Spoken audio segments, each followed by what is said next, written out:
Only exam trick YouTube channel में मैं आपका तहे दिल से स्वागत करता हूं। चलिए दोस्तों, आज का टॉपिक जो है न्यूटन के गति नियम है।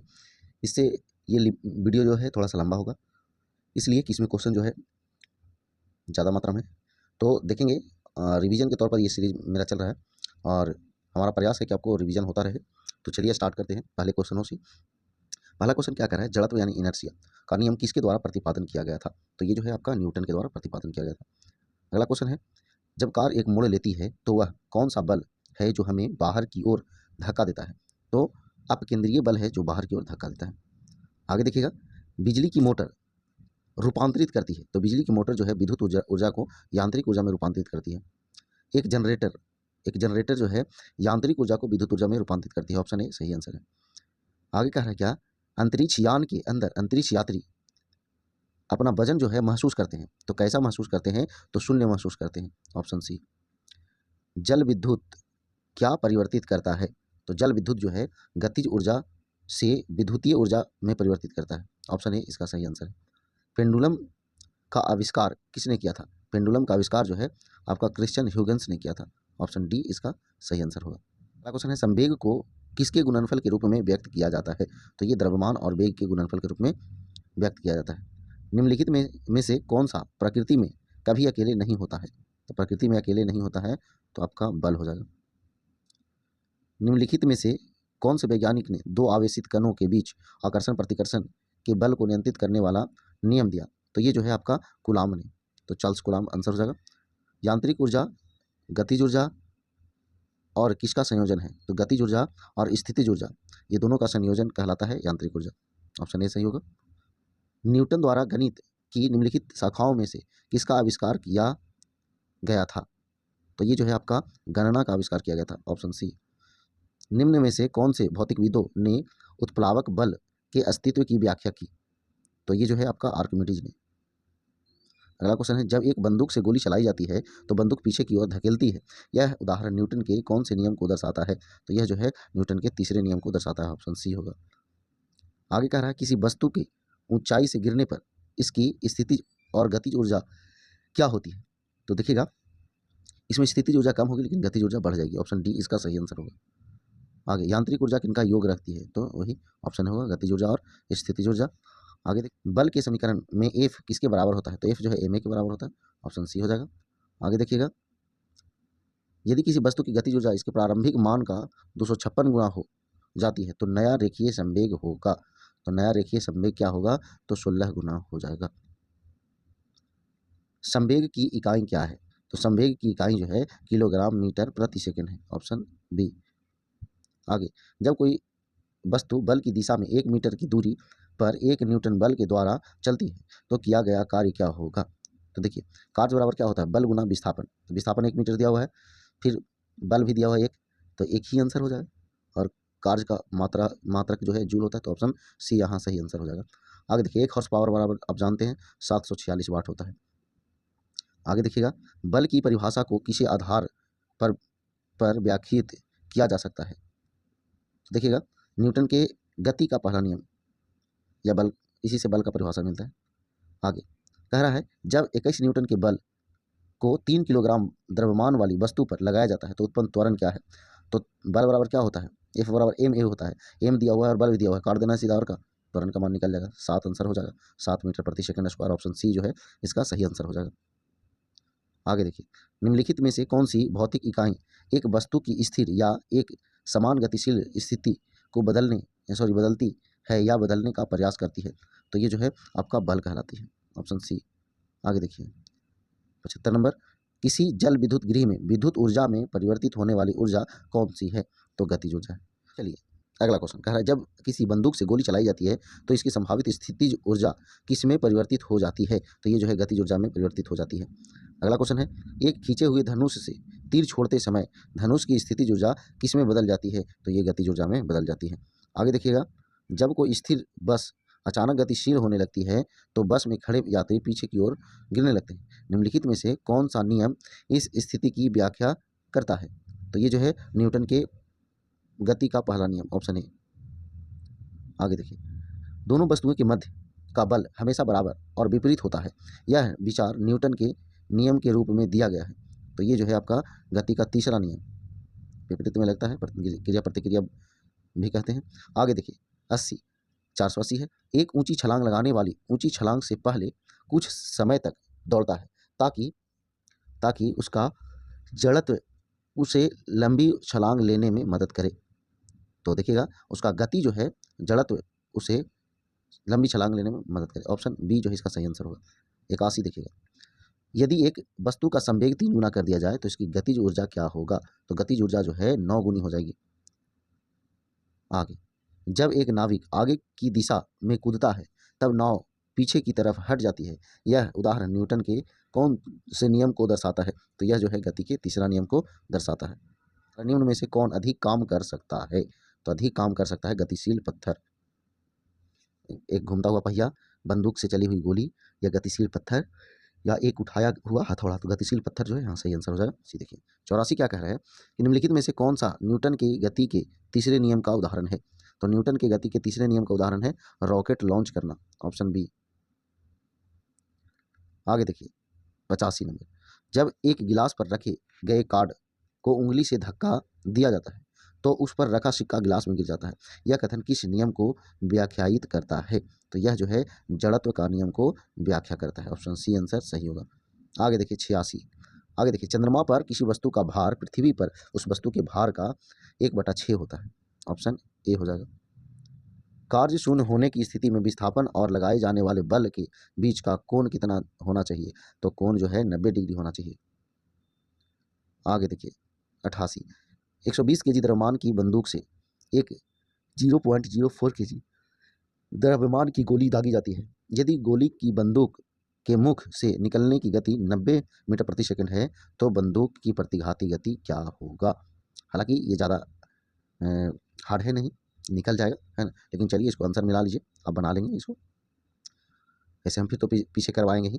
एक सेल के विस्फोट के बाद कई टुकड़े अलग अलग दिशाओं में उड़ जाते हैं। इस स्थिति में क्या संरक्षित रहता है? तो इस स्थिति में संवेग जो है संरक्षित रहता है। किसी वस्तु का चंद्रमा पर भार जो है 1/6 होता है किसका? पृथ्वी के भार का। तो ऑप्शन ए जो है सही आंसर हो जाएगा। आगे देखिए, एक वस्तु स्थिर है तो बल अभी भी इस पर कार्य कर रहा है, तो ये जो है भार। आगे देखिए 92, यदि 10 न्यूटन और 5 न्यूटन के दो बल एक वस्तु पर एक ही दिशा में लगाए जाते हैं तो वस्तु का कार्यरत कुल बल कितना होगा? तो कुल बल जो है आपका 15 न्यूटन होगा। आगे देखिए 93, कह रहा है मुक्त रूप से गिरना केवल निर्वात में संभव है। Option D. अगला क्वेश्चन है, द्रव्यमान 400 किलोग्राम की बंदूक के संवेग की गणना करें जब इसके प्रतिघाती वेग जो है आपका 0.25 मीटर प्रति सेकंड होता है। तो देखिए ये भी हल्का है, आपको आंसर आ जाएगा।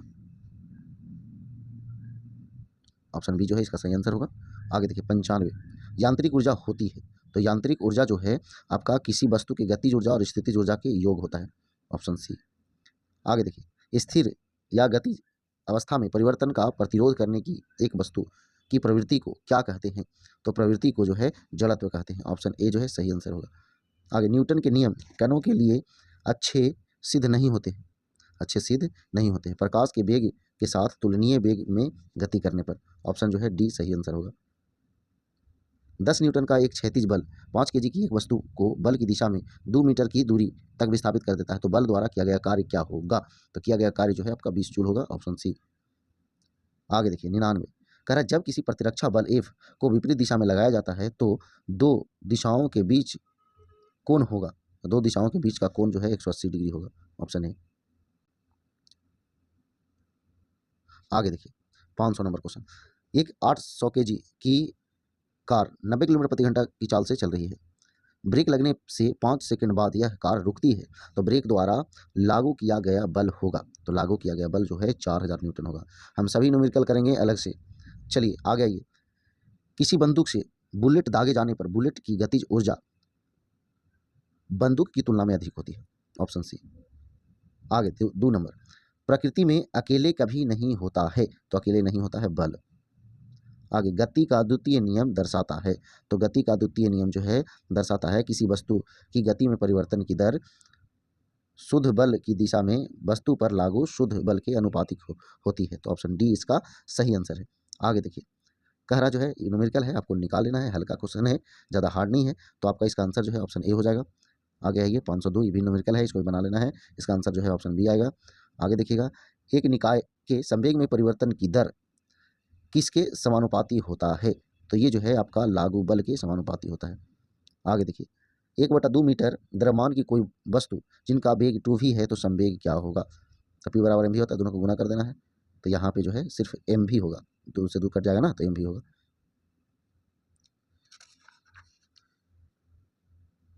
आगे देखिए 508 नंबर न्यूमेरिकल है, इसको मिला लेना है, ऑप्शन सी, हालांकि हल्का है, इसको देखते चलना है। आगे आइए 9 नंबर का जो है आपका ऑप्शन ए हो जाएगा। 10 नंबर, सबसे उचित विकल्प चुने, संवेग में क्या होता है? तो संवेग में जो है परिमाण और दिशा दोनों होता है, क्योंकि ये जो है सदिश राशि है। आगे देखिए, किसी रॉकेट का प्रक्षेपण न्यूटन के किस नियम पर आधारित होता है? तो यह जो है न्यूटन के तीसरा नियम पर आधारित होता है, ऑप्शन सी। किसी वस्तु पृथ्वी पर किसी वस्तु का द्रव्यमान 10 केजी है तो पृथ्वी पर उसका भार क्या होगा? तो W बराबर mg होता है। तो m जो है 10 और 10 तो 10 100 होगा, लेकिन 9.8 लगता है यहाँ लिया है, तो 9.8 लिया है, तो यहाँ पे आंसर हो जाएगा 98 न्यूटन, ऑप्शन डी। आगे आइए, एक 513 नंबर का ऑप्शन मिला लीजिए, ऑप्शन ए होगा। आगे, द्रव्यमान और वेग के गुणनफल क्या कहलाता है? द्रव्यमान और वेग के गुणनफल जो है आपका संवेग कहलाता है। आगे देखिए 15 नंबर जो है इसका आंसर जो है ऑप्शन ए हो जाएगा, 200 न्यूटन। आगे देखिए 16 नंबर जो है, किसी वस्तु का भार 20 केजी है तो पृथ्वी पर उस वस्तु का भार क्या होगा? मतलब द्रव्यमान दिले है, तो दोनों का गुना तो करना है, जो गुना करके जो आंसर आएगा वही आंसर हो जाएगा। तो ऑप्शन ए जो है इसका सही आंसर हो जाएगा। प्रतिबल का प्रभाव निम्नलिखित में से किस पर निर्भर करता है? तो ये जो है क्षेत्रफल पर निर्भर करता है। आगे देखिएगा 18, 10 केजी द्रव्यमान वाली एक वस्तु 2 मीटर प्रति सेकंड स्क्वायर के वेग से गतिमान है, तो वस्तु में निहित संवेग होगा। तो निहित संवेग जो है आपका 20 किलोग्राम मीटर प्रति सेकंड होगा। आगे देखिए, हल्का ही है इसे, ऑप्शन ए इसका आंसर हो जाएगा। आगे देखिए, भी वेग से गति कर रही द्रव्यमान m की वस्तु का संवेग होगा, तो p बराबर m भी होता है, तो ऑप्शन ए इसका सही आंसर हो जाएगा। आगे देखिए, गति का दूसरा समीकरण और समय के बीच संबंध स्थापित करता है, मतलब गति का दूसरा समीकरण जो है किसके किसके बीच जो है संबंध स्थापित करता है? तो स्थिति और समय के बीच, तो ऑप्शन डी आंसर सही होगा। आगे देखिए 22 नंबर, 22 का जो है ऑप्शन डी जो है सही आंसर होगा। निकाल लेना है बल बराबर, तो त्वरण दिले है, द्रव्यमान दिला है, दोनों के गुना तो कर देना है, 25 200 न्यूटन हो जाएगा। आगे देखिए, जब दो समान बल किसी निकाय पर और विपरीत दिशा में कार्य कर रहे हो तो निकाय पर कार्य करने वाला बल बन जाता है, तो बन जाता है शून्य बन जाता है। आगे देखिए अगला क्वेश्चन, इसको मिला लीजिए, तो 24 नंबर जो है इसका आंसर बिहार हो जाएगा। आगे देखिएगा 25 नंबर, निम्न में से किस सिद्धांत के अनुसार कोई रॉकेट अंतरिक्ष में कार्य करता है? तो कोई रॉकेट अंतरिक्ष में कार्य करता है तो संवेग संरक्षण सिद्धांत पर, ऑप्शन ए होगा। चलिए 26 का जो है आंसर दिल्ली हो जाएगा, 200 न्यूटन। जब कोई वस्तु एक समान गति से गति कर रही हो तो इसका त्वरण क्या होगा? तो इसका त्वरण जो है शून्य होगा। गति करती हुई एक कार विपरीत दिशा से आती हवा का सामना करती है, कार पर हवा द्वारा किया गया कार्य होगा, तो हवा द्वारा किया गया कार्य जो है ऋणात्मक होगा। कोई वस्तु सतत चाल से गति करती है, जब इस पर कोई क्या न लग रहा हो, तो इस पर जो है बल न लग रहा हो। आगे, किसी वस्तु का संवेग किस पर निर्भर करता है? तो ये जो है वस्तु के द्रव्यमान और वेग दोनों पर, ऑप्शन ए होगा। आगे देखिएगा 31 नंबर क्वेश्चन, किसी पदार्थ पर खाली जगह कार्य करने के बावजूद भी उसके आकार में परिवर्तन न होने का गुण कहलाता है? तो न होने का गुण जो है कहलाता है आपका दृढ़ता। देखिए, किसी पदार्थ पर बाह्य बल कार्य करने के बावजूद भी उसके आकार में परिवर्तन न होने का गुण दृढ़ता कहलाता है, ऑप्शन डी जो है इसका सही आंसर है। आगे देखिएगा 32 नंबर का जो है ऑप्शन ए मिला लेना है। 33 नंबर का है, उत्क्षेप बल और भार कार्य करते हैं, तो उत्क्षेप बल और भार कार्य करते हैं तो विपरीत दिशाओं में, ऑप्शन बी। आगे 34 नंबर का ऑप्शन जो है बी हो जाएगा। आगे देखिएगा 35 नंबर का आंसर जो है आपका दिल्ली हो जाएगा। आगे देखिए, दो निकायों के बीच गुरुत्वीय बल के लिए निम्नलिखित में से कौन सा कथन सत्य है? तो कौन सा कथन सत्य है? तो दो निकायों के बीच गुरुत्व बल हमेशा आकर्षी होता है, ऑप्शन बी जो है इसका सही आंसर होगा। आगे देखिए 37 नंबर कह रहा है, किसी वस्तु पर बाहरी धक्के या खिंचाव को क्या कहते हैं? तो ये जो है बल कहते हैं, ऑप्शन ए हो जाएगा। आगे देखिए अगला है, न ऊर्जा न तो उत्पन्न की जा सकती है और न ही नष्ट की जा सकती है, लेकिन इसे एक रूप से दूसरे रूप में परिवर्तित किया जा सकता है। इसे क्या कहते हैं? तो ऊर्जा संरक्षण का सिद्धांत कहते हैं। ऑप्शन बी होगा।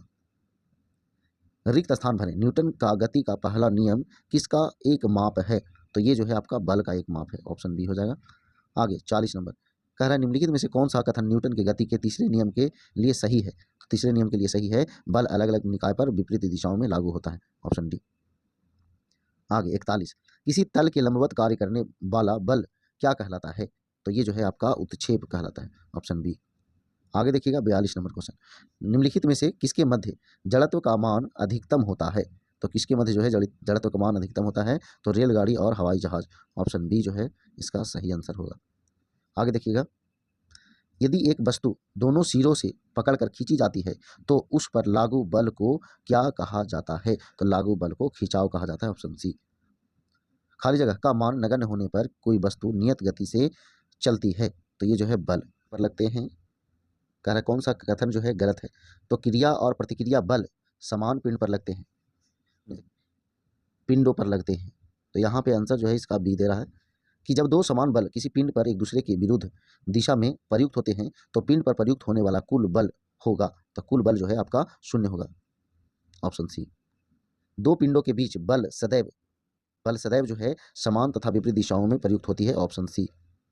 आगे देखिएगा 48 तो 1 न्यूटन बराबर जो है 1 किलोग्राम मीटर प्रति सेकंड स्क्वायर होता है। Option A. आगे यदि संवेग p और वेग भी दिया हुआ हो तो द्रव्यमान m ज्ञात करने के लिए प्रयुक्त सूत्र होगा, तो m ज्ञात करने के लिए प्रयुक्त सूत्र होगा p बटा m। Option D. इसे सूत्र होता है संवेग का p स्क्वायर बटा 2m, है ना। आगे ये 50 कह रहा है संवेग बराबर क्या होता है? तो संवेग बराबर जो है आपका द्रव्यमान गुना वेग होता है। ऑप्शन बी जो है इसका सही आंसर है। आगे देखिए न्यूटन के गति का तीसरा नियम निम्नलिखित में से किस स्थितियों पर लागू होता है? तो ये जो है जब कोई व्यक्ति नाव से नदी के किनारे कूदता है तो नाव पीछे की ओर जाती है। बिल्कुल सही बात है, ऑप्शन ए सही हो जाएगा। आगे देखिए 52 नंबर क्वेश्चन क्या कह रहा है कि किसी वस्तु का जड़त्व मापने की इकाई निम्न में से क्या है? तो मापने की इकाई निम्न में से द्रव्यमान है। Option C. कह रहा है गति का दूसरा नियम संबंधित है, तो किससे संबंधित है? तो आपका संवेग से संबंधित है। ऑप्शन डी जो है सही आंसर होगा।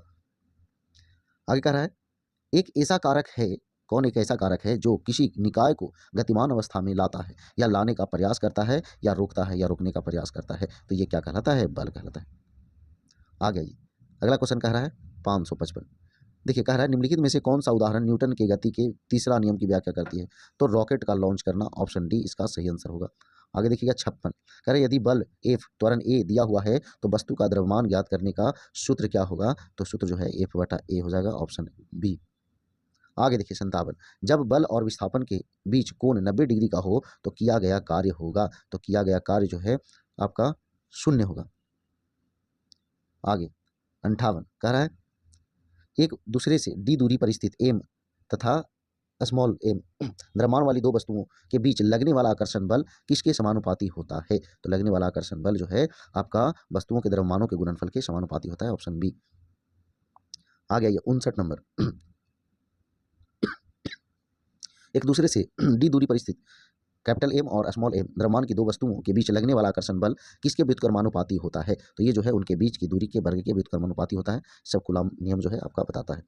क्या कह रहा है कि गुरुत्वजनित त्वरण को कैसे दर्शाया जाता है? तो ये जो है अंग्रेजी के छोटे अक्षरों से। आगे देखिए अगला क्वेश्चन है यदि एफ एन का बल लगाकर 25 केजी द्रव्यमान के एक बक्से को 15 मीटर तक धकेल जाता है, यदि इस प्रक्रिया में किया गया कार्य जो है 480 जूल हो तो एफ का मान निकालना है। तो आप जानते हैं कार्य बराबर बल गुना विस्थापन होता है, तो विस्थापन दिले है, आपका कार्य दिले है और द्रव्यमान दिले है, यहाँ से आपको निकल जाएगा। चलिए तो यहाँ इसका आंसर जो है आपका ऑप्शन सी हो जाएगा। आगे देखिए जब घिरनी प्रणाली का वेग अनुपात ज्ञात कीजिए जिसकी दक्षता 50% हो और इस पर 100 न्यूटन का बल लगाए जाने पर 250 न्यूटन का भार उठाती हो, तो ये जो है आंसर हो जाएगा डी 5। आगे 63 खाली जगह को उस समय दर के तौर पर तय किया जाता है जिस पर काम किया जाता है या ऊर्जा स्थानांतरित की जाती है, तो ये जो है आपका शक्ति बोले तो पावर। Option C. किसी वस्तु के वेग में परिवर्तन की दर नियत है, इसका औसत वेग कितना होगा? तो इसका औसत वेग प्रारंभिक और अंतिम वेग के योग का आधा होगा। Option A. आगे देखिएगा 56 किसी ऐसे ग्रह पर विचार करें जिसका द्रव्यमान और त्रिज्या दोनों पृथ्वी का आधा हो। पृथ्वी पर डब्ल्यू यानी डब्ल्यू द्रव्यमान वाले किसी वस्तु का द्रव्यमान उस ग्रह पर कितना होगा। तो ये जो है आपका 2W यानी 2W होगा। आगे 66 का जो है आपका बिहार आंसर हो जाएगा 8, यानी कह रहा है किसी गेंद के द्रव्यमान और गति दोनों को दुगुना कर दिया जाए तो 4 और दूनी 8 हो जाएगा। बिल्कुल सही है। आगे देखिए 67 नंबर क्वेश्चन क्या कह रहा है, किसी वस्तु की द्रव्यमान किसके सांख्यिक मान माप होता है। तो ये जो है आपका जड़त्व का सांख्यिक माप होता है। आगे देखिए 68 नंबर कह रहा है अधिक खाली जगह वाली वस्तु का जड़त्व अधिक होता है। तो अधिक द्रव्यमान वाले वस्तु का जड़त्व अधिक होता है। 569 ये जो है ऑप्शन सी इसका सही आंसर हो जाएगा। आगे देखिएगा 570 न्यूटन की गति के प्रथम नियम का अन्य नाम क्या है। तो अन्य नाम जो है जड़त्व का नियम है, ऑप्शन डी। आगे देखिएगा 71 नंबर कह रहा है गति के 3 नियम इनमें से किसके द्वारा प्रतिपादित किए गए थे। तो ये जो है आपका न्यूटन के द्वारा प्रतिपादित किए गए थे। आगे देखिएगा रॉकेट संवेग संरक्षण के सिद्धांत पर कार्य करता है। तो आंसर जो है ऑप्शन ए हो जाएगा। आगे देखिएगा न्यूटन के गति के दूसरे नियम का समीकरण क्या है। तो दूसरे नियम का समीकरण जो है F बराबर ए में है, ए है यानी बल का व्यंजक मिलता है। किसी वस्तु के संवेग परिवर्तन की दर बल की दिशा में आरोपित असंतुलित बल के समानुपाती होता है। इस नियम को क्या कहा जाता है। तो इस नियम को जो है न्यूटन का गति का दूसरा नियम कहा जाता है। ऑप्शन सी सही आंसर होगा। आगे देखिएगा 75 दीर्घ रेडियो तरंग की खोज किसने की थी। तो ये जो है मार्कोनी ने की थी। आगे देखिएगा न्यूमेरिकल है, इसको देख लेना है। आंसर जो है ऑप्शन डी इसका आंसर हो जाएगा। ऑप्शन डी इसका आंसर हो जाएगा। 577 नंबर क्वेश्चन देखिए क्या कह रहा है, आइजैक न्यूटन द्वारा गति के कितने नियम प्रतिपादित किए गए थे। तो ये जो है आपका 3 नियम जो है प्रतिपादित किए गए थे। ऑप्शन सी इसका सही आंसर होगा। आगे जो है 20 मीटर प्रति सेकंड की वेग से गति कर रहे 50 केजी द्रव्यमान वाले एक पिंड का संवेग क्या होगा। तो दोनों के गुना कर देना है। तो यहाँ पे जो है आपका आंसर डी हो जाएगा 1000 किलोग्राम मीटर प्रति सेकंड। आगे देखिए जब कार एक घुमावदार सड़क पर मुड़ती है तो उसमें बैठे यात्री स्वयं पर केंद्र की विपरीत दिशा में एक बल महसूस करते हैं। यह बल किसके कारण होता है। तो यह बल जो है जड़त्व के कारण होता है। ऑप्शन बी सही आंसर होगा। आगे कह रहा है द्रव्यमान और त्वरण के गुणनफल जो है क्या कहलाता है। द्रव्यमान त्वरण के गुणनफल जो है आपका बल कहलाता है। आगे बल लगाकर निम्न में से किसे परिवर्तित किया जा सकता है। तो बल लगाकर जो है किसी वस्तु के संवेग की अवस्था को, ऑप्शन डी। आगे देखिए यदि वेग को दुगुना कर दिया जाए तो क्या होगा। संवेग दुगुना होगा जबकि गतिज ऊर्जा 4 गुनी हो जाएगी। Option B. आगे देखिएगा प्रारंभिक स्थिति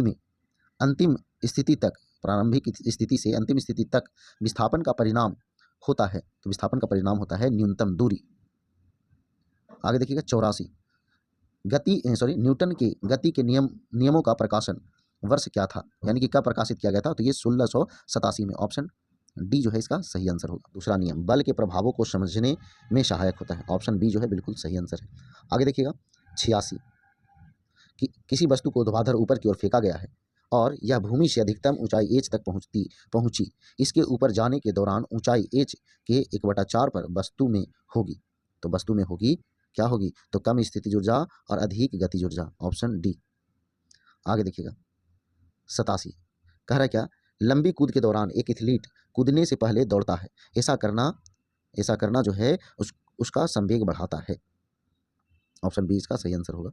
आगे देखिए न्यूमेरिकल है, द्रव्यमान दिया हुआ है, बल दिया हुआ है, त्वरण निकालने का है। बिल्कुल आसान ऑप्शन आंसर है इसका। तो ऑप्शन बी इसका सही आंसर हो जाएगा। आगे देखिए एक गतिमान वस्तु का संवेग कुछ कारकों पर निर्भर करता है। निम्नलिखित में से कौन सा कथन सबसे उपयुक्त है। तो सबसे उपयुक्त जो है गतिमान वस्तु का संवेग उसके द्रव्यमान और वेग पर निर्भर करता है। Option B. आगे देखिएगा 90 ठोस सतह द्वारा किसी वस्तु पर सामान्य दिशा में लगाए गए बल को क्या कहते हैं। तो लगाए गए बल को सामान्य बल कहते हैं। Option A.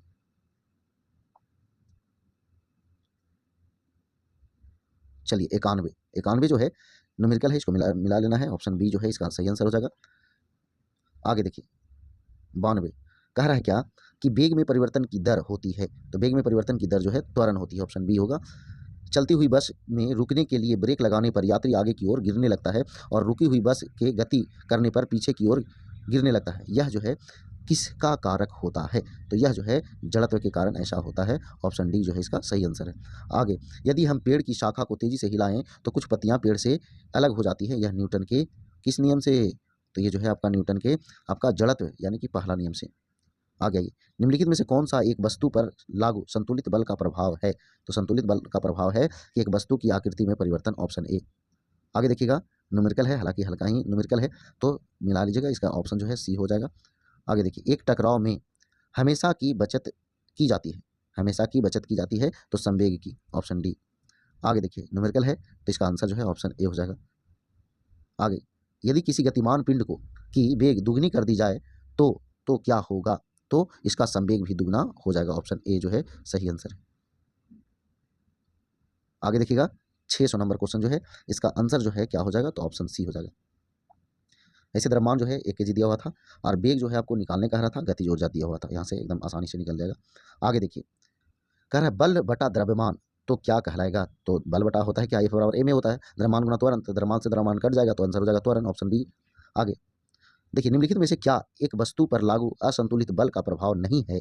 तो यहाँ पे जो है वस्तु की गति में परिवर्तन का कारण नहीं बनता, ऑप्शन सी जो है इसका आंसर होगा। आगे देखिएगा निम्नलिखित में से कौन सा कथन जो है गलत है? तो जब एक बस अचानक रुकती है तो बस में बैठे यात्री को पीछे की ओर झटका लगता है, तो यही बात जो है ये कह रहा है जो गलत कह रहा है, क्योंकि पीछे की ओर कब होता है? जब अचानक चलता है तब, तो ये गलत बोल रहा है ना। आगे देखिए 4 नंबर कह रहा है एक राइफल से गोली चलाई गई, यदि राइफल बिना किसी रोक के पीछे की ओर आती है तो राइफल की गतिज ऊर्जा क्या होगी? तो गतिज ऊर्जा जो है गोली की गतिज ऊर्जा से कम होगी, ऑप्शन बी सही आंसर है। आगे देखिएगा 5 नंबर द्रव्यमान दिया हुआ है और बल दिया हुआ है, तो इसका त्वरण निकालने का रहा, तो बिल्कुल आसान है, यहाँ पे जो है सीधा सीधा कट जाएगा तो ऑप्शन ए हो जाएगा 3 मीटर प्रति सेकंड स्क्वायर। आगे देखिए 606 यहाँ संवेग की गणना करना है और आपका द्रव्यमान दिया हुआ है और वेग दिया हुआ है, दोनों जो है खाली गुना कर देना है, तो गुना कर दीजिएगा जो आंसर हो जाएगा। तो 625 यानी 300 किलोग्राम मीटर प्रति सेकंड। 607 क्या कह रहा है? किसी पिंड पर आरोपित बल का प्रभाव निर्भर करता है इसके क्या चीज़ पर? तो परिमाण पर भी, दिशा पर भी, स्थिति पर भी, ऑप्शन डी जो है सभी पर। आगे देखिएगा 8 नंबर तैरना संभव है, तो तैरना संभव है तो न्यूटन के तीसरा नियम के कारण। आगे आइए देखिए ग्राफ वाला है, एक गर्म पिंड न्यूटन के ठंडक के नियम का अनुकरण करता है, पिंड का प्रारूपी तापमान समय आरेख होगा, तो ये जो है इसका आंसर जो है देखिए किस तरह है, ढलान करने करने है जो, तो यहाँ आंसर जो है इसका डी बिल्कुल सही होगा। आगे देखिएगा 10 नंबर क्वेश्चन, एक व्यक्ति स्थिर पानी में नाव पर खड़ा है, यदि वह नाव के तट की ओर चलता है तो नाव जो है तट से दूर चल जाएगी, ऑप्शन ए हो जाएगा। जड़त्व आघूर्ण की संकल्पना खाली जगह में लागू की जाती है, तो ये जो है घूर्णी पिंड, ऑप्शन ए। आगे देखिएगा 12 नंबर कह रहा एक एयरपोर्ट में एक सूटकेस ट्रॉली से उतारा गया और वहां पर पड़ा रहा जब तक किसी ने आकर उसे आगे नहीं धकेला, न्यूटन का कौन सा नियम इस घटना का उल्लेख करती है? तो ये जो है न्यूटन का जो है आंशिक रूप से द्वितीय और आंशिक रूप से तृतीय, ये जो है आंसर हो जाएगा इसका। क्या कह रहा है? और न्यूमेरिकल है तो इसको टिक कर लीजिए, ऑप्शन डी आंसर हो जाएगा। आगे देखिए जो बल कर सकते हैं के विषय में सत्य नहीं है, तो सत्य नहीं है, मोड़ते हैं और आकार परिवर्तित करते हैं, यही गलत है। आगे आइए भी न्यूमेरिकल टाइप के है तो 15 का जो है ऑप्शन जो है सी होगा, इसको आराम से पढ़ लीजिएगा। आगे 16 का जो है ऑप्शन डी आंसर हो जाएगा, हालांकि सब हम फिर बनाएंगे न्यूमेरिकल। आगे 17 का जो है बिहार आंसर हो जाएगा। आगे देखिए 18 का जो है कह रहा है एक अनुप्रस्थ लहर में माध्यम के कण चलते हैं, तो माध्यम के कण जो है चलते हैं एक स्थान से दूसरे स्थान तक एक ऐसी दिशा में जो कि विक्षोभ के बढ़ने के लंबवत हो, तो ऑप्शन डी जो है इसका सही आंसर हो जाएगा। दो पिंडों की टक्कर के संबंध में दोनों पिंडों के निकाय के लिए निम्नलिखित कथनों में से कौन सा कथन सही है? तो कह रहा है यदि टक्कर प्रत्यास्थ है तो संवेग और गतिज ऊर्जा संरक्षित होते हैं, बिल्कुल सही बात है, ऑप्शन ए हो जाएगा सही। आगे देखिएगा 20 नंबर, चलिए 20 नंबर का जो है ऑप्शन जो है सी हो जाएगा। आगे आइए 21 नंबर का भी आंसर मिला लीजिए, ऑप्शन ए हो जाएगा। आगे देखिए 22 नंबर कह रहा है इंजन का स्ट्रोक क्या है? तो इंजन का स्ट्रोक जो है सिलेंडर का घनफल है, ऑप्शन ए। आगे देखिए किसी बल के कारण चंद्रमा पृथ्वी के चारों ओर अपनी वृत्ताकार कक्षा में घूमती है, अपनी वृत्ताकार कक्षा में घूमती है, तो इसका आंसर जो है ऑप्शन ए हो जाएगा, अभिकेंद्र बल के कारण। आगे एक कमानी तुला में बल की वजन से उत्पन्न स्प्रिंग के खिंचाव को किसके द्वारा मापा जाता है? तो ये जो है आपका एक आंशिक पैमाने पर गतिशील सूचक, ऑप्शन ए हो जाएगा। आगे देखिएगा आपका 25 नंबर कह रहा है एक पास्कल निम्नलिखित में से किसके बराबर होता है? तो एक पास्कल जो है न्यूटन प्रति मीटर के बराबर होता है, यानी कि कह रहा है किसका दाब का मात्रक कह रहा है, तो बल बटा क्षेत्रफल होता है, तो आंसर हो जाएगा। 626 नंबर किसी वस्तु के जड़त्व में वस्तु का खाली जगह की प्रवृत्ति होती है, तो की गति की अवस्था में किसी भी परिवर्तन का विरोध करने की, ऑप्शन ए जो है सही आंसर होगा।